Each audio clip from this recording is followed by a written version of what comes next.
So if you want to make six figures, you can't just be talking about you want to make six figures. You hear what I'm saying to you tonight? If you do the three things I tell you to do tonight, I guarantee you, whatever it is you want to do in life, you'll be able to do. You will be able to accomplish whatever you want to academically, financially, relationally, whatever. So three things. All right, I'm going to tell you the story. I got to get out of here. And the story is about, you guys have probably heard about this before. It was a young man who, he wanted to make a lot of money, and so he went to this guru, right? And he told the guru, I want to be on the same level you're on. And so the guru said, if you want to be on the same level I'm on, I'll meet you tomorrow at the beach at 4 a.m. He like, the beach? I said, I want to make money. I don't want to swim. Guru said, if you want to make money, I'll meet you tomorrow, 4 a.m. So the young man got there at 4 a.m. He all ready to rock and roll, got on the suit. He should have worn shorts. The old man grabs his hand and said, how bad do you want to be successful? He said, real bad. He said, walk on out in the water.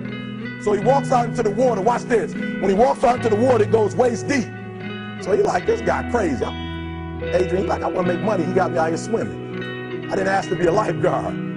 I want to make money. He got me in. So he said, come out a little further. Walked out a little further. Then he had it right around this area, the shoulder area. So this old man crazy. He's making money, but he crazy. He said, come on out a little further. Came out a little further. It was right at his mouth. My man like, I'm about to go back in here. This guy is mine. So the old man said, I thought you said you wanted to be successful. He said, I do. He said, walk a little further. He came, dropped his head in, held him down, hold him down. My man getting scratching, holding him down. I got you. I know you brushed it out, but I got you. He had him held down. I need you for an illustration. He had him held down. Just before my man was about to pass out, he raised him up. He said, I got a question for you. Somebody answered the question for me. He said, when you were underwater, what did you want to do? Lee, I'm looking for a different word though than lit. What's that word? He said, I wanted to breathe. He told the guy, he said, when you want to succeed as bad as you want to breathe, then you'll be successful. I don't know how many of y'all got asthma in here today, but if you ever had an asthma attack before, you short of breath, SOB, shortness of breath, you wheezing. The only thing you trying to do is get some air. You don't care about no basketball game. You don't care what's on TV. You don't care about nobody calling you. You don't care about a party. The only thing you care about when you're trying to breathe is to get some fresh air. That's it. And when you get to the point where all you want to do is be successful as bad as you want to breathe, then you'll be successful. And I'm here to tell you, number one, that most of you say you want to be successful, but you don't want it bad. You just kind of want it. You don't want it badder than you want to party. You don't want it as much as you want to be cool. Most of you don't want success as much as you want to sleep. Some of you love sleep more than you love success. And I'm here to tell you today, if you're going to be successful, you've got to be willing to give up sleep. You got to be willing to work off for 3 hours of sleep, 2 hours. If you really want to be successful, some days you're going to have to stay up 3 days in a row. Because if you go to sleep, you might miss the opportunity to be successful. That's how bad you gotta want it. You gotta go days without, listen to me, you gotta want to be successful so bad that you forget to eat. Beyonce said once she was on the set doing her thing, 3 days had gone by, she forgot she didn't eat. Because she was engaged. I'll never forget when 50 Cent was doing his movie, I did a little research on 50, and 50 said that when he wasn't doing the movie, he was doing the soundtrack. And they said, when do you sleep, 50? Sleep, he said, sleep. Sleep is for those people who are broke. I don't sleep. He said, I got an opportunity to make a dream become a reality. Football players, how many football players? Got anybody like football in here? Raise your hand. Anybody like football? Emmitt Smith. I used to be a Cowboy fan. Before they did my boy Tom Landry wrong, I used to be a Cowboy fan. And watch this, there was a commercial. Emmitt Smith had won his first Super Bowl, and he had this commercial when he was lifting weights. I don't know if you saw the commercial when he was lifting, and he said, Emmitt said, you know what? I won the Super Bowl, so I can rest now. He was doing his bench press. So he said, I won the Super Bowl, so I can rest now. So he throws up about 325, boom. And he rests for about 2 seconds. Then he boom, boom, boom. Did you see that? He'd already won a Super Bowl. He said, I think I'm going to take a rest. And he rests for how long? 1 second. Most of you won't be successful because when you're studying and you get tired, you quit. And I'm here to tell you today, if you got somebody came to my office the other day crying. I said, look, don't cry to give up. Cry to keep going. Don't cry to quit. You already in pain. You already hurt. Get a reward from it.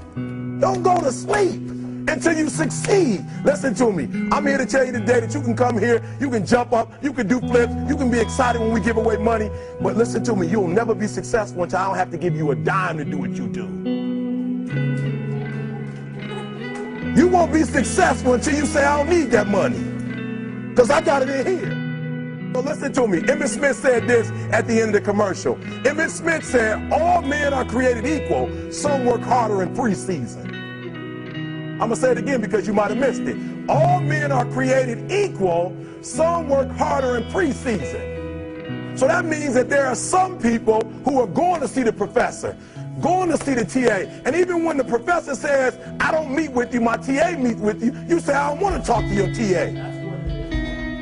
I don't pay the TA. I pay you to teach me. So you're going to have to find some time to meet me. If I got to meet you at the mall, if I got to meet you at your house, you are going to see me.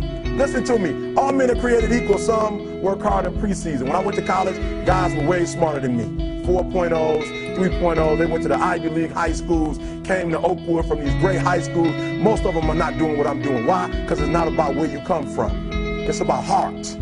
You come to a place where, being smart ain't enough. You got to have heart. That's number one. Watch number two. Number two, catch number two. I wrote it down. I wanted to make sure you got it. It says, watch this. We're talking about sacrifice now. The important thing is this. You're right in why I'm saying it, because I only have about 3 more minutes. Listen to me.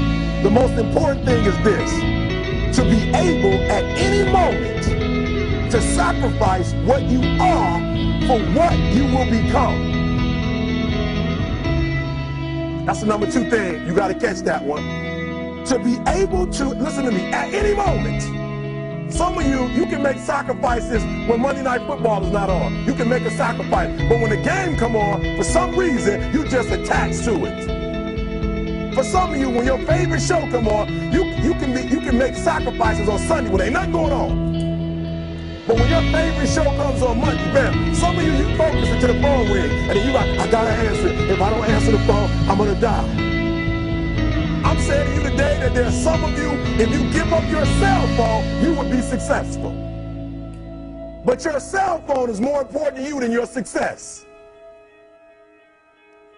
I'm gonna say it again. I'm gonna hurt somebody. Some of you need to give up your cell phone, because the time you spend on your cell phone could be used for your success. The time you could be using to be successful, you're using it on the cell. And the cell phone is not bringing you nothing but a bill. And somebody has told you you couldn't live without it. I'm talking about going deep now, giving up stuff. Watch what it says.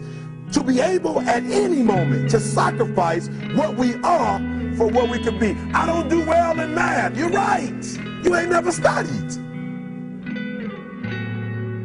I'm not good in writing because you have never written before. But I dare you to fail in writing for a whole year to see if you can get to the end. I dare you to fail. I dare you to take that same class over and over again. I dare you to stop dropping classes like you soft. Always want to give up. I'm dropping. Why are you dropping?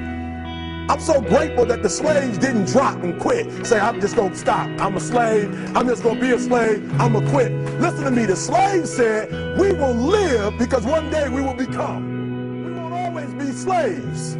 So today, although we're slaves, we're going to act like we're free, and one day our children will be free. If the slaves would have just said, we quit, we give up, we would have died in the Middle Passage.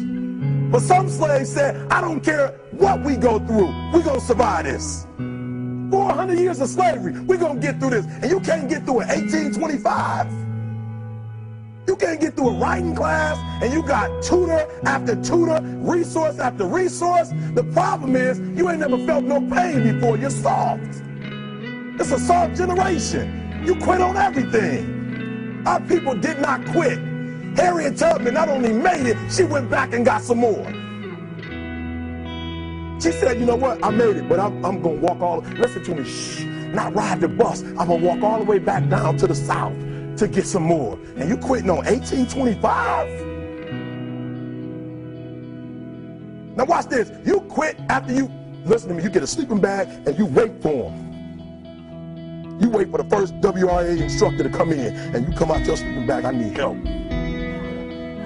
You quit after you do that. You quit after you had, listen to me, a WRA party. I'm having a party. Everybody come over. I got food, everything. And let them get over there. Let it be all the best writers. All right, I food y'all. I want to have a writing party.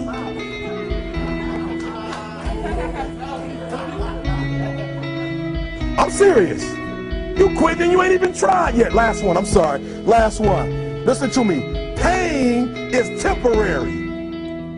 It may last for a minute or an hour or a day or even a year. But eventually, it will subside. And something else will take its place. If I quit, however, it will last forever. Listen to me, I'm telling you as I leave. I'm telling you as I leave, I was homeless for 2.5 years. And the problem with most of you never felt no pain before. Y'all spoiled. Y'all spoiled. Some of y'all spoiled, just bottom line. Your parents have done everything for you. You never had to do nothing for yourself. You're spoiled. We're going to keep it real tonight. Some of you are spoiled brats.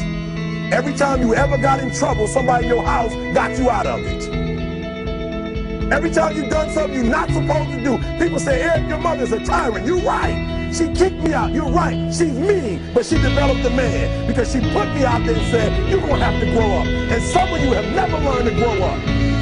And so every time something get hard, you quit, you call mama. I dare you to take a little pain. I dare you. I dare you not to go home. Somebody said, I don't go home, I feel bad. Go through it. You ain't gonna die. At the end of pain is success. You're not gonna die because you're feeling a little pain. I'm not eating like I eat at home. That's why you're about to go to the next level, because if you keep eating like you ate at home, you'll keep being a boy or a girl. It's time to become man, woman. So don't worry about a little pain. My greatest asset is I was homeless. So I can't feel a whole lot of pain. I've already been alone. There's not a whole lot of hurt I can feel on a little paper, on a little test. So I leave you, listen to me. We have gotten to a point where it's midterms and we're moving forward. The days of you getting money, I'm not saying we quitting, but I'm saying the day has got to go from external to internal. You have to give it everything you got. No more TV, no more parties, no more playing. If you don't have a 4.0, what you need to be doing is studying. Get off the phone. I'm sorry, I'm not available until the end of this year. No, I'm for real. You reached the right number, but you called me at the wrong time. Call me back January 1st. I'm about to get busy now. Huh? I want you to have a countdown of your own and say when the countdown is over, we're the real, watch me, because when I was homeless, I knew something was wrong. I knew that wasn't the best of me. And one day I said, will the real Eric Thomas please stand up? Will the real Eric Thomas please stand up?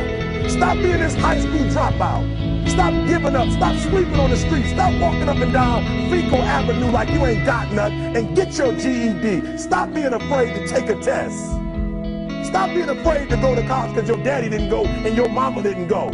Stop being afraid and be the best Eric Thomas you can be. But listen to me, it's going to be hard. It took me 12 years to get a 4-year degree, but I got it. And guess what? On a degree, it don't have dates. So if it took you 4 and it took me 12, it don't show up nowhere. But I'm exactly where I wanted to be because I realized I got to commit my very being to this thing.